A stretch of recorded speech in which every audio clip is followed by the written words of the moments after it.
Welcome.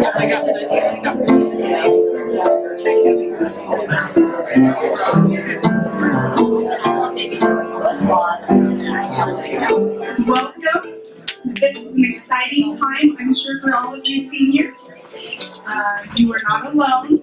We are excited about this day. We look forward to this little event all year long. Soroptimist.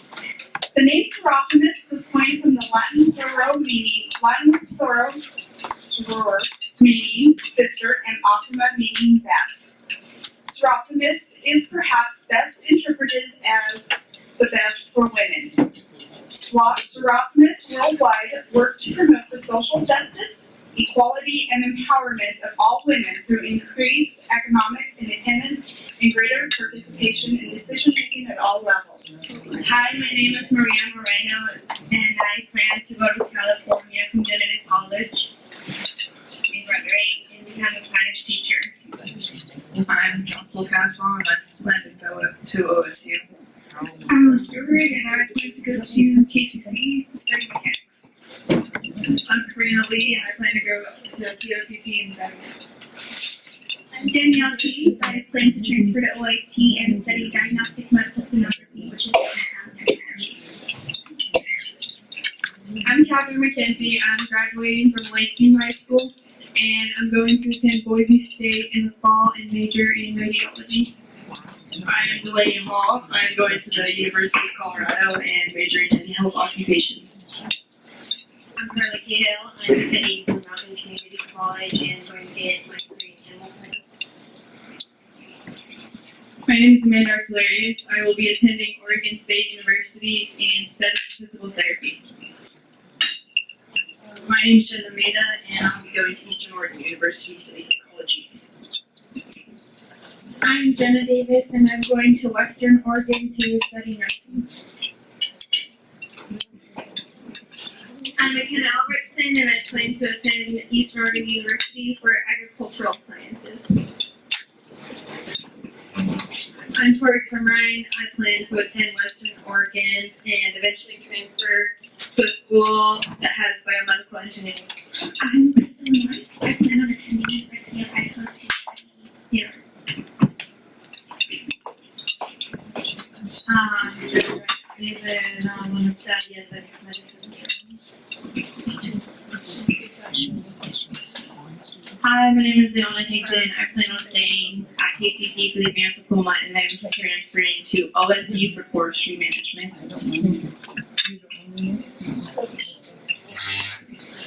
I'm Roseberry, and I plan to go to TMCC for 2 years to get my degree in fine arts, then transfer to UNR for interior design.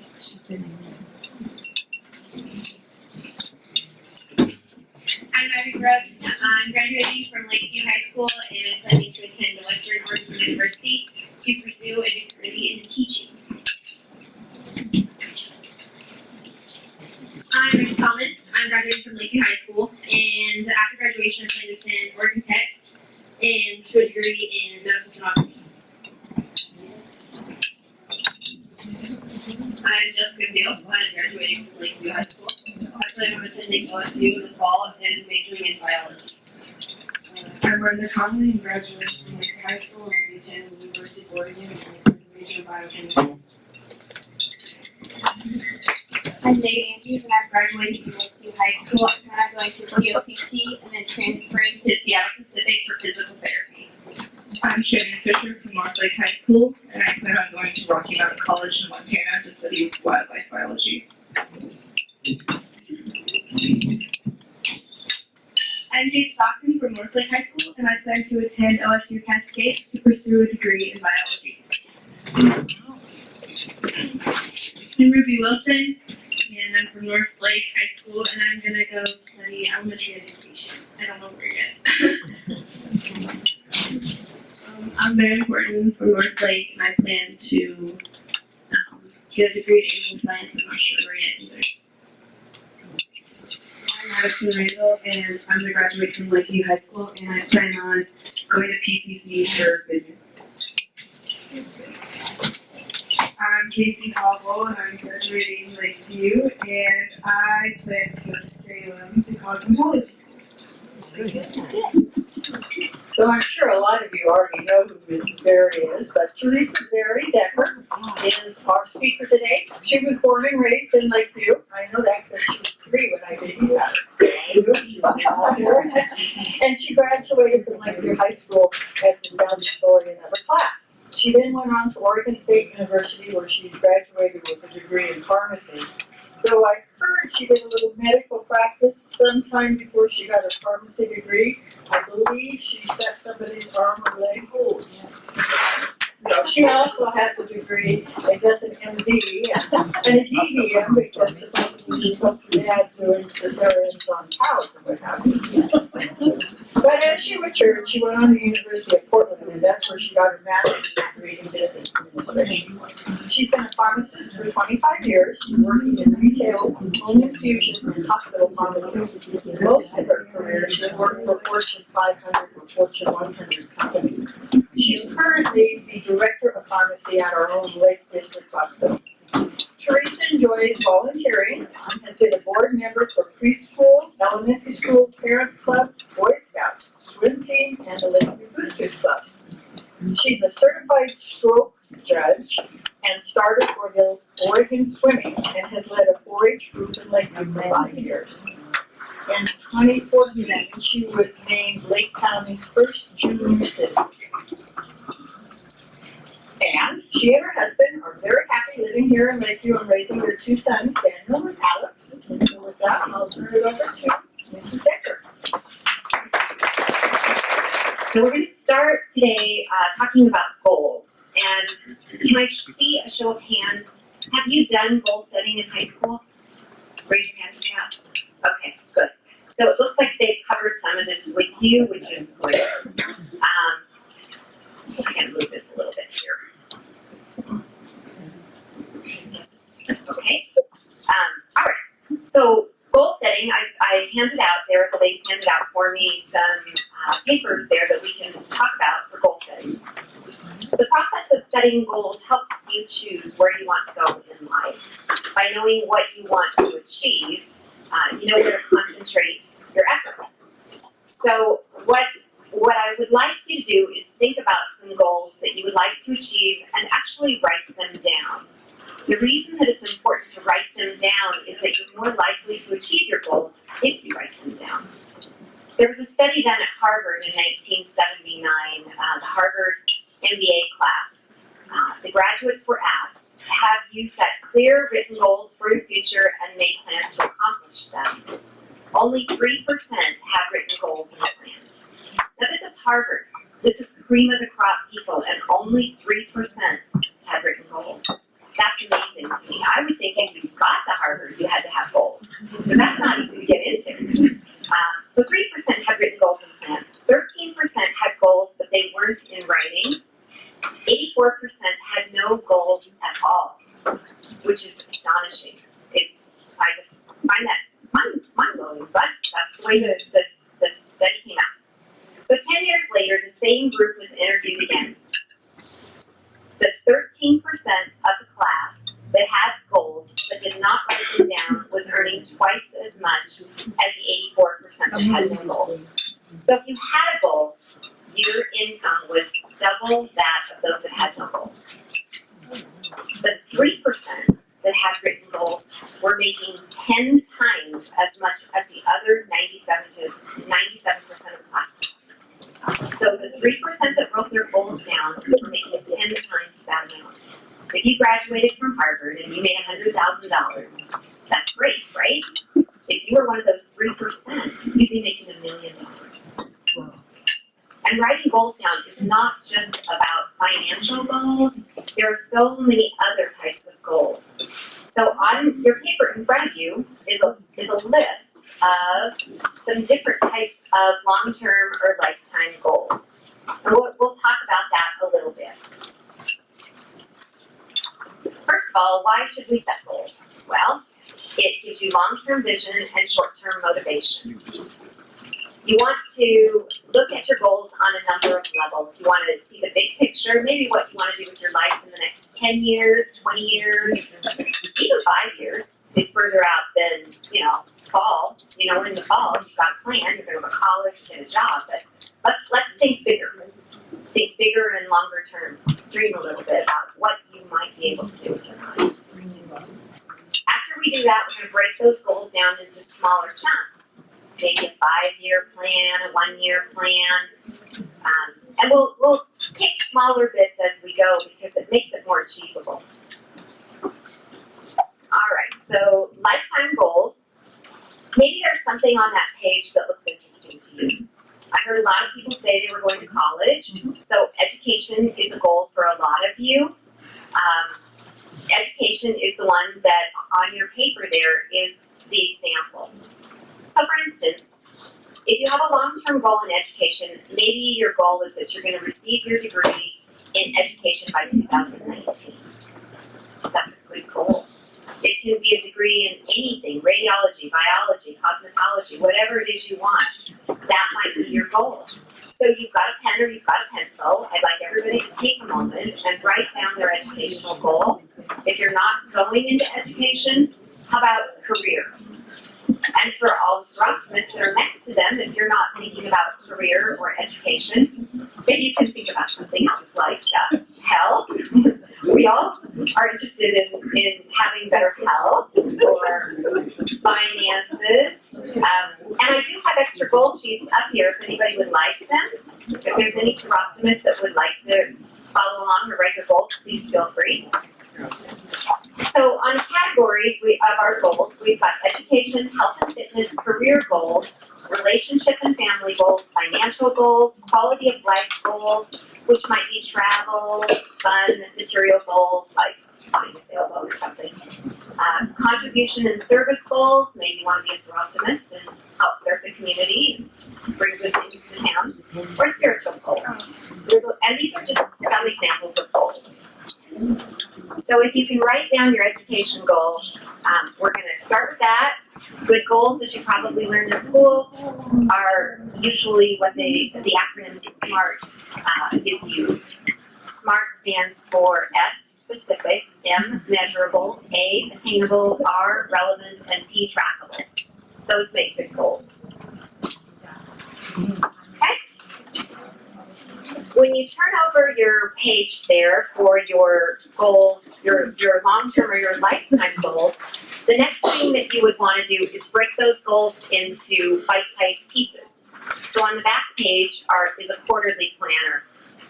You may want to go with an annual planner, but I didn't do that for today. I thought, let's just deal with this year. The year started, a lot of times people start their New Year's resolution, which is a goal. And that's when you might make use of an annual planner. You can plan for what your goal is for that year. So if you're planning to go to school, let's say you've already accomplished part of those goals this first quarter, such as you got all A's and B's maybe, or you got a B average or better first term. Good job. Maybe you applied for some scholarships. Maybe that was a goal and you did that. Good job. Maybe you retook the SAT because you didn't like your score the first time. That's good too. Now we're in the second quarter. So second quarter I thought, well gosh, if I were graduating, what would my goals be? Well, I would want to attend graduation. That's before June. Maybe I would open an account at a bank so that I could actually put some money in it for my college education. You probably have saved some, but if you don't make sure that that money is reserved for college, it seems to get spent on things like shoes, gas for your car. There's a lot of things. So you might want to think about that.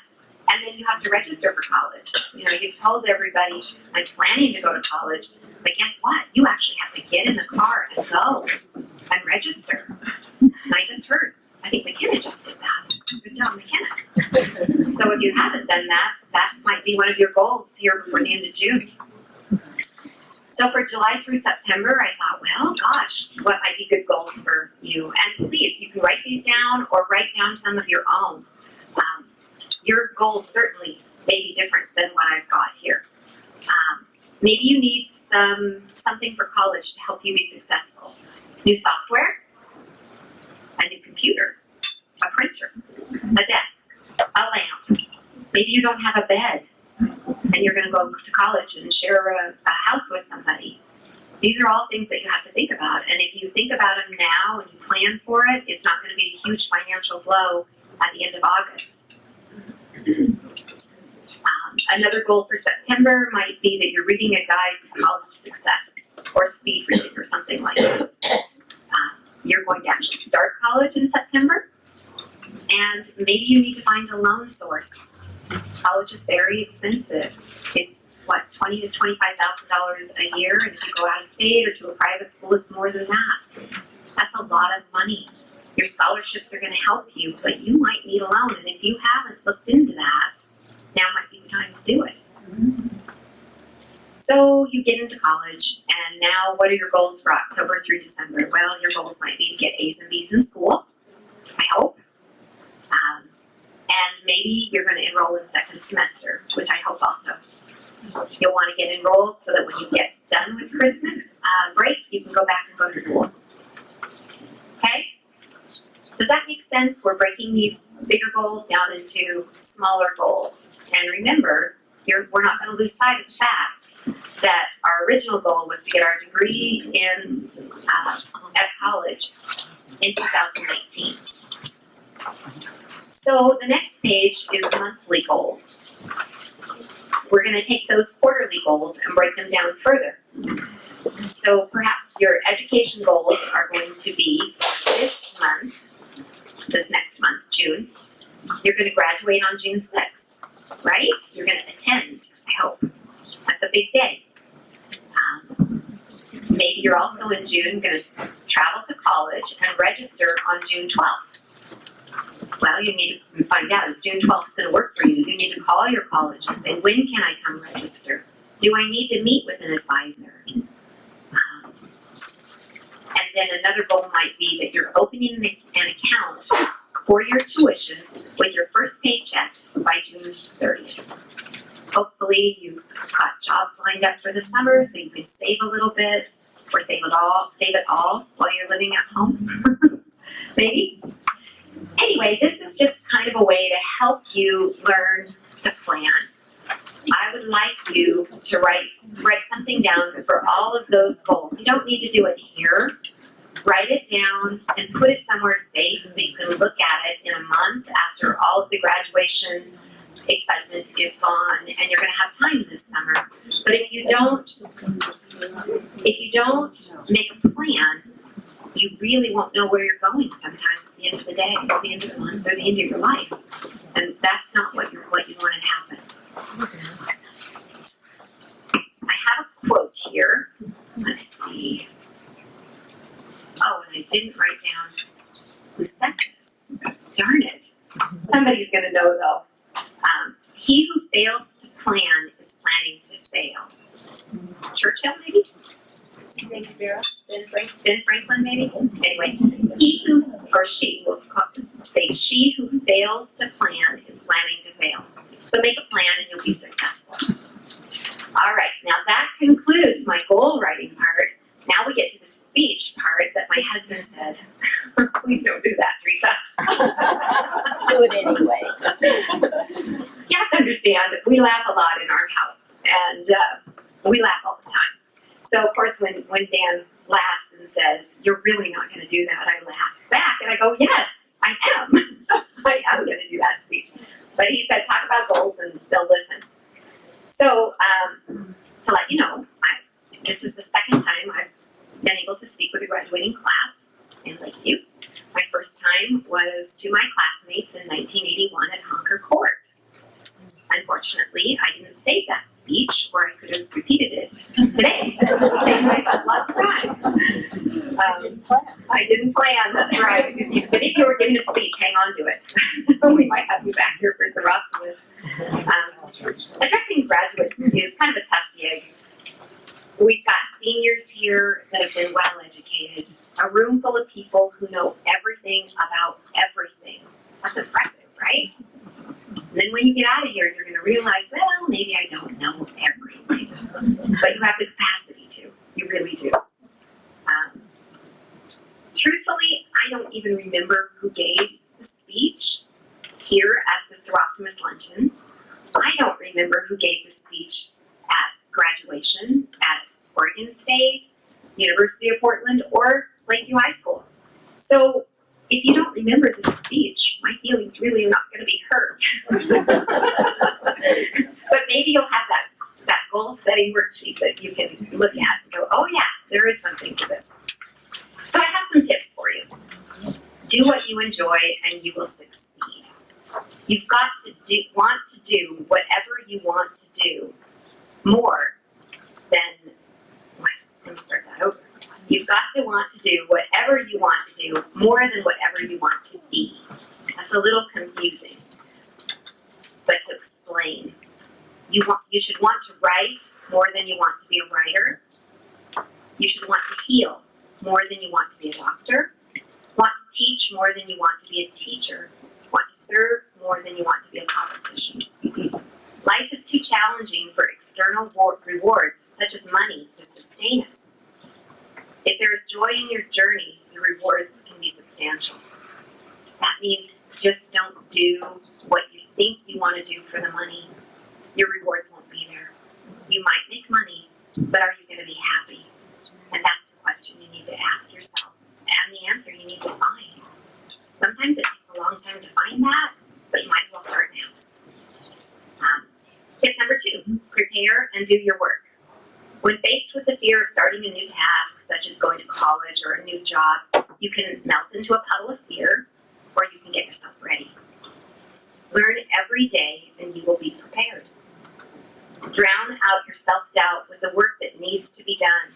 Being prepared will give you confidence and you will find joy in the preparing process. Tip number 3. Once you're prepared, this was me last night, once you're prepared, throw your preparation in the trash, which is kind of the feedback that I got. The most interesting jobs and the most interesting living in this world has the element of surprise and honest discovery. Be open to that. Be open to feedback. Be open to changing your path. If what you're doing isn't working and isn't making you happy, change it. Don't just do it because you've set that plan in motion back when you were at this meeting and you said, I want to be an educator. And then you get with that classroom of 7th graders and you go, oh my gosh, what was I thinking? So don't be afraid to change it. You need to be happy in whatever you do. For years, you've been doing the work that's been assigned to you. You've been pleasing your teachers. You've been kissing up a little bit maybe to get those grades and get things turned in late without getting docked. Well, that ends when you go to college, let me tell you. Now you need to know you can do so much more. You don't have to just fulfill requirements that are put in front of you. You don't want to fulfill requirements that are put in front of you. You need to make your own way. You need to think outside the box, discover what it is you want to do, and not just do what people are telling you to do. Number 4, you're capable of more than you think. For some reason, we have notions that make us think that we can only do so much, and that's so wrong. Look at where you are now. When you were in 9th grade, did you think you'd be heading off to college? You're capable of every bit of that. You're capable of going to a 2-year college. You're capable of a 4-year college. I expect many of you will have master's degrees. There will be some doctorates in here. You're going to come back to your class reunion and you're going to be surprised at people who have what degree. And the other thing that you're going to find out is it doesn't matter. It does not matter what it is. When you get together with your classmates at your class reunion, it's not about your education. It's not about your degree. It's about you. Are you a good person? Are you happy with your life? Are you successful in whatever it is? It's okay if you get a doctorate in philosophy and then you come home and you open up a bookstore and you raise your family here in Lakeview and your children are good and you've got good health. That's wonderful. It's not all about education, and sometimes we forget that. I'm not saying throw education out the door, because it gives you choices. It's never a bad thing to have that education, because you will have choices once you have that. You know, you don't have the opportunity to be a teacher when you're 45 if you don't have a teaching degree. If you have to, you can always go back to school. It just takes a lot of work. So one of the few graduation speakers that will never be forgotten is Nelson Mandela. He said this: "Our worst fear is not that we are inadequate.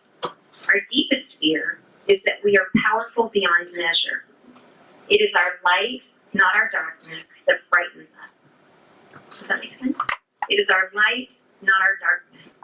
It's what we're capable of doing, not what we know, what we think we can't. It's what you actually can do. That's what's frightening. You guys have so much potential. Nelson said, "We ask ourselves, who am I to be brilliant, gorgeous, talented, and fabulous? Actually, who are you not to be? You are a child of God. Your playing small doesn't serve the world. And we're here to serve the world, raise our families, make a contribution. So you need to think outside that box, realize you're capable of more than what you think you are." Number 5, listen. It's the most difficult thing you can do, and it is the most enlightening. You can't afford to spend your life oblivious to the world around you. We can't afford it either. Listening isn't passive. It is an act that will connect you to the world with a deeper understanding and will guide you in matters of work, love, and citizenship. And finally, number 6, take action. Every story you've ever connected with, every leader you've ever admired, every puny little thing you've ever accomplished is the result of taking action. You have a choice.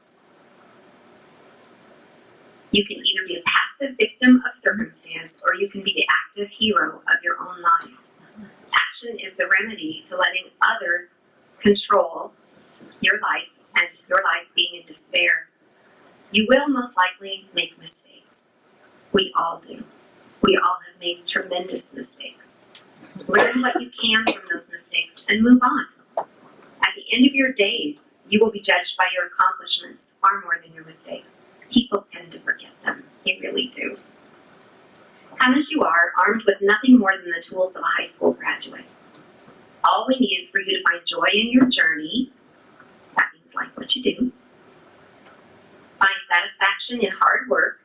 Be aware of what is happening around you and free yourself from your imagined limitations to listen and to finally act. Infuse your life with action. Don't wait for it to happen. Make it happen. Make your own future. Make your own hope.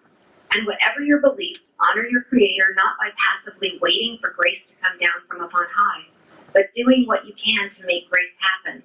Yourself, right now, right here on earth. I will leave you with something I've learned from being a mother. We all arrive at this wonderful moment together because of countless gestures of hope made by generations that have preceded us. The baby born, the family begun, the university founded, the care and nurturing of our schools, our communities, a wonderful variety of faiths, and of course, our families and their families before them. A wonderful life is ahead of you all at this moment. We celebrate the joy of achievement, but we must give thanks for all that brought us here, and we must be keenly aware that our wonderful and good fortune carries with it an obligation to keep the future bright for every living thing that is and is yet to be. On behalf of all the Lakeview Soroptimists, I want to congratulate you all on your tremendous achievement. Education prepares you for your future and gives you choices. Now that you have earned your diploma, no one can take it away, and they can't take your education away from you. We are certain that you have the tools to make a difference. Congratulations, class of 2015. Go out and take action, and may your caps fly as high as your dreams.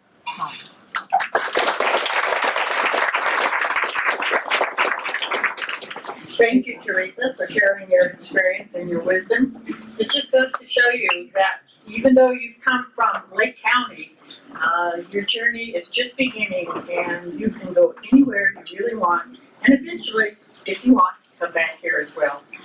I'd also like to thank Lori Crocker, Susie Cahill for providing us with the beautiful music today. Thank you, ladies.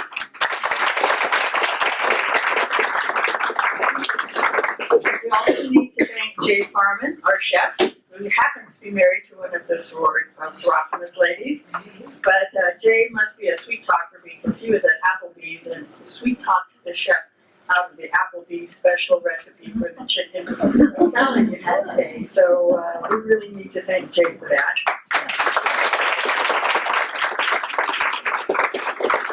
Also for Kayla Matthews, who made the cupcakes. So we have plenty of cupcakes.